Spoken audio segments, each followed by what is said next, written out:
সাহাবীদের মধ্যে দুজন সাহাবী পরস্পরের সাথে কথা বলছেন এবং কথা বলতে গিয়ে গলার ভয়েসটা উঁচু হয়ে গেছে। আমরা হয় না, নবী সাল্লাল্লাহু আলাইহি ওয়াসাল্লাম সেখানে বসেছিলেন। এই দৃশ্যটা আল্লাহ পাক দেখে আয়াত নাজিল করে দিলেন, তোমরা সাবধান হয়ে যাও, যদি তোমরা নবীর সামনে নিজেদের কণ্ঠস্বরকে উঁচু করো তোমাদের আমল নামা সব ডিলেট হয়ে যাবে, তোমরা টেরই পাবে না। বুঝতে পারছেন? শুধু নবীর সামনে কণ্ঠস্বর উঁচু করার ফলাফল এটা। আর যদি নবী সাল্লাল্লাহু আলাইহি ওয়াসাল্লামের নাজিল করা যে শরীয়ত, এই দিন পালন না করে অন্য দিন পালন করে, তাহলে কি হবে? বুঝতে পারছেন না? একটা হাদিসে পাওয়া যাচ্ছে তৃতীয় সিঁড়িতে নবী সাল্লাল্লাহু আলাইহি ওয়াসাল্লাম দাঁড়িয়ে বলছেন আমিন। সাহাবীরা বলছেন কেন আমিন বললেন ইয়া রাসূলুল্লাহ? নবীজি বলছেন আমি যখন তৃতীয় সিঁড়িতে ছিলাম জিবরাইল আলাইহিস সালাম এসেছিলেন, এসে বলেছেন ধ্বংস হোক সেই ব্যক্তি যে ব্যক্তির সামনে নবীর নাম উচ্চারিত হয়েছে কিন্তু সে নবীর নাম শুনে দরুদ পড়ে নাই সাল্লাল্লাহু আলাইহি ওয়াসাল্লাম। নবীর নাম শুনে শুধু দরুদ পড়ে নাই, তাতেই তার ধ্বংসের অভিশাপ চলে আসতেছে। আর একটু চিন্তা করেন, যে নবীর উপরে কোরআন এবং সুন্নাহ নাজিল হয়েছে, যে কোরআন সুন্নাহ পরিপূর্ণ ইসলাম রিলিজিয়ন জীবন ব্যবস্থা, এটা বাদ দিয়ে কেউ যদি অন্য মতবাদ ইজম দর্শন তালাশ করে, তার আমল নামা টিকবে? কমন সেন্স কি বলে টিকবে? দেখেন, কমন সেন্সের অভাব থাকলে মানুষ কি করে? আল্লাহ পাক বলছেন যে তোমরা আল্লাহকে ভয় করো। সূরা বাকারা পড়ে দেখেন 279 থেকে 83 পর্যন্ত, 4টা আয়াত পড়ে দেখেন। আল্লাহ পাক বলছেন তোমরা আল্লাহকে ভয় করো এবং সুদ ছেড়ে দাও। কি ছেড়ে দাও? যদি না ছাড়ো তাহলে ফাযানু বিহারবিন মিনাল্লাহি ওয়া রাসূলিহি, তাহলে আল্লাহ এবং তার রাসূলের সাথে যুদ্ধের ঘোষণা শুনে না। একটু আগে শুনলেন নবীর নাম শুনে দরুদ না পড়লেই তার অভিশাপের ফয়সালা হয়ে গেছে। এখন যদি আপনি সুদ খাওয়ার মধ্য দিয়ে নবী এবং আল্লাহর সাথে যুদ্ধ করতে থাকেন, তাহলে কবরে নিশ্চয়ই ওই নবীকে উত্তর দিতে পারবেন, হাউজে কাউসারের পানি নিশ্চয়ই পাবেন, শাফায়াত তো অবশ্যই পাবেন, নাকি? এগুলো কমন সেন্সের বিষয় না? সাধারণ কমন সেন্স। যদি নবী সাল্লাল্লাহু আলাইহি ওয়াসাল্লামের শানে জাস্ট দরুদ না পড়লেই এমন হয়,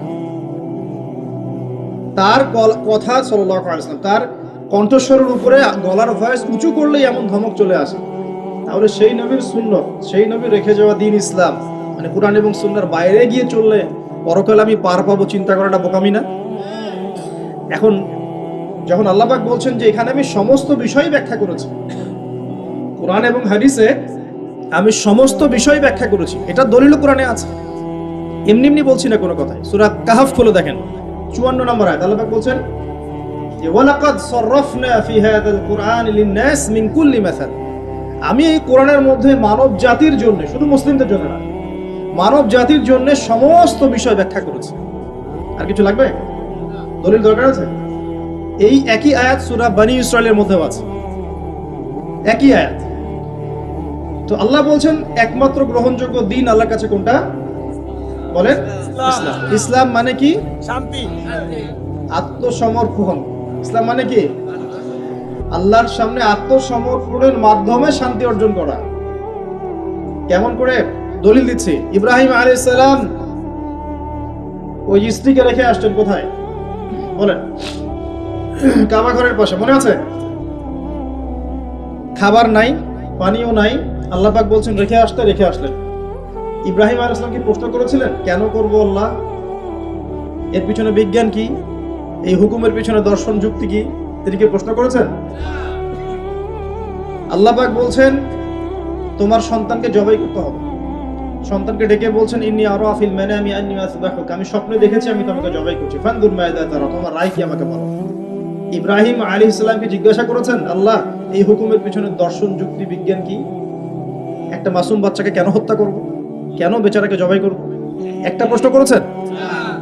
ইব্রাহিম সম্পর্কে আল্লাহ পাক কি বলছেন? সূরা বাকারায় চলে আসুন। আল্লাহ পাক বলছেন ইব্রাহিম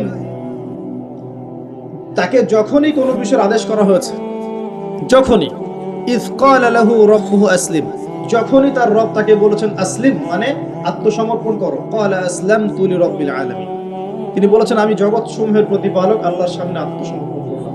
একটা প্রশ্নও করেন নাই, এই যে ইসলাম, এই যে মুসলিম। আর ইব্রাহিম আলাইহিস সালামই এই জাতির নাম করেছেন কি? করেন নাই? মিলাতে পারছেন? ইব্রাহিমের মতো মুসলিম হতে হলে তো সামি'না ওয়া আতা'না, মানে শুনলাম মানলাম, ব্যাস এতটুকু। এখন আল্লাহ পাক বলছেন দিনটা পরিপূর্ণ, আল্লাহ বলছেন যে এই দিন ছাড়া অন্য দিন গ্রহণযোগ্য হবে না। আল্লাহ বলছেন যে তার সামনে আত্মসমর্পণ করলে পরে আপনি শান্তি পাবেন ইনশাআল্লাহ। এর নাম ইসলাম মানে শান্তি। ইসলাম মানে ওই শান্তি নয়। বলে কিছু মানুষ ইসলামে শুধু সৎ কাজের আদেশ, ফজিলত বলতে হবে। শুধু কি ফজিলত বলাই কাজ ইসলামের? সৎ কাজের আদেশ করাটাই ইসলাম, অসৎ কাজে নিষেধ করতে হবে না? সৎ কাজে আদেশ করলে তো কেউ কখনো জেল ছুলি ফাঁসির শিকার হতো না, হতো? সারা জীবন যদি ফজিলতের বয়ান করতে থাকি, সুবহানাল্লাহ বললে এত নেকি হয়, আলহামদুলিল্লাহ বললে এত নেকি হয়, আল্লাহু আকবার বললে এত নেকি হয়, কোনো বাধা বিপত্তি আসবে নাকি? আপনার নামে সমালোচনা হবে নাকি? যখন হক কথা বলা শুরু করবেন তখন সমস্যা। নবী সাল্লাল্লাহু আলাইহি ওয়াসাল্লামকে 23 বছর মার খেতে হলো কেন? দাঁত শহীদ হলো কেন? তার এই ভ্রুর নিচে এভাবে কড়া ঢুকিয়ে দেওয়া হলো কেন? উহুদের মাঠে তাকে আঘাত সহ্য করতে হলো কেন? নবী সাল্লাল্লাহু আলাইহি ওয়াসাল্লামকে সারা জীবনে 15টা গালি খেতে হয়েছে। কয়টা? সিরাত পড়েন, আর রাহিকুল মাখতুম বইগুলো, এই ধরনের বইগুলো পড়ে দেখেন, 15টা গালি খেতে হয়েছে তাকে। আমাদের নবীজির চেয়ে ভালো কোনো মানুষ আছে নাকি? সেই মানুষকে জীবনে 15টা গালি খেতে হয়েছে। বলছে মানুষ যে আপনি হচ্ছেন কাযযাব, মহামিথ্যাবাদী। কাযযাব মানে শুধু মিথ্যাবাদী না, মহামিথ্যাবাদী। আপনি হচ্ছেন নাউযুবিল্লাহ সাহের, জাদুকর। আপনি হচ্ছেন ফারিকুল জামাত বিভক্তকারী, ঐক্য বিনষ্টকারী। বুঝতে পারছেন না কথা? আপনি বলছেন যে মাজনুন, পাগল ব্যক্তি, মাজনুন। কোরআনকে বলছে শয়তানের বাণী, নাউযুবিল্লাহ। তাকে নাকি জিন ভর করেছে, জিন ছাড়ানোর জন্য একজন এসেছিল, জিমাদ আল-আজদি তার নাম। সে খবর পেয়েছে নবী সাল্লাল্লাহু আলাইহি ওয়াসাল্লাম কোরআনের মতো কিছু বলে বেড়াচ্ছেন। তার ধারণা যে নবী সাল্লাল্লাহু আলাইহি ওয়াসাল্লামকে জিন আক্রমণ করেছে, নাউযুবিল্লাহ। সে এসে বলছে, শুনেন ঘটনাটা খুব মজার। সে এসে বলছে যে মুহাম্মদ কোথায়? মক্কায়। সবাই দেখিয়ে দিল ওই যে কাবা ঘরে বসে আছে। তিনি গিয়ে বলছেন যে আমি অনেক জিনগ্রস্ত মানুষের চিকিৎসা করেছি, আপনার কি সমস্যা একটু বলেন তো, আমি আপনার চিকিৎসা করতে আসছি। তখন নবী সাল্লাল্লাহু আলাইহি ওয়াসাল্লাম কি বললেন জানেন? তিনি বলছেন, এই যে এটা বলছেন, ইন্নাল হামদুলিল্লাহ নাহমাদুহু ওয়া নাস্তাঈন মান ইয়াহদিহিল্লাহু ফালা মুদিল্লা লাহু ওয়া মান ইউদ্লিল ফালা হাদিয়া লাহু ওয়া আশহাদু আন লা ইলাহা ইল্লাল্লাহ ওয়া আশহাদু আন লা ইলাহা ইল্লাল্লাহ ওয়াহদাহু লা শারীকা লাহু ওয়া আশহাদু আন্না মুহাম্মাদান আবদুহু ওয়া রাসূলুহু আম্মা বা'দ। এই পর্যন্ত এসেছেন। এতটুকু শোনার পরে এই জিমাদ আল-আজদি তিনি বলছেন যে আচ্ছা কি বললেন আরেকবার বলেন তো। আরো একবার শোনালেন, সহিহ হাদিস। আবার বলেন দেখি, আরো একবার বলেন, আবার শুনলেন। তিনবার নবী সাল্লাল্লাহু আলাইহি ওয়াসাল্লাম এই কথাটা বললেন। কথা বলার আগে এই যে হামসানা পড়েছেন, কথা কিন্তু এখনো বলেন নাই, হামদ এবং সানা পড়েছেন। 3বার বলার পরে জিমাদ আল-আজদি তিনি বলছেন যে আল্লাহর কসম, আমি জীবনে বহু জিনগ্রস্ত মানুষকে দেখেছি, জাদুগ্রস্ত মানুষকে দেখেছি, কিন্তু আপনার এই যে কথাগুলো শুনে মনে হচ্ছে যে সাগরের গভীর থেকে বের হয়ে আসছে। এবং দিন তিনি কালিমা পড়ে মুসলিম হয়ে গেলেন। এটা বিখ্যাত ঘটনা, জিমাদ আল-আজদির ঘটনা। তো নবী সাল্লাল্লাহু আলাইহি ওয়াসাল্লাম সবচেয়ে পবিত্র চরিত্রের মানুষ হওয়া সত্ত্বেও তাকে জীবনে 15টা গালি খেতে হয়েছে। আমি আরো করেছি, স্টাডি করেছি, দেখেছি তাকে প্রায় 16 বার হত্যার চেষ্টা করা হয়েছে। কতবার? 16 বার। মক্কা মদিনা উভয় ক্ষেত্রেই। মক্কার তো নির্যাতন আপনারা জানেন, গলার মধ্যে চাদর পেঁচিয়ে দেওয়া হয়েছে, পিঠের উপর উঠে নাড়ি ভুড়ি চাপিয়ে দেওয়া হয়েছে, হয় না? একজন থুতুও দিতে চেষ্টা করেছিল নবী সাল্লাল্লাহু আলাইহি ওয়াসাল্লামকে।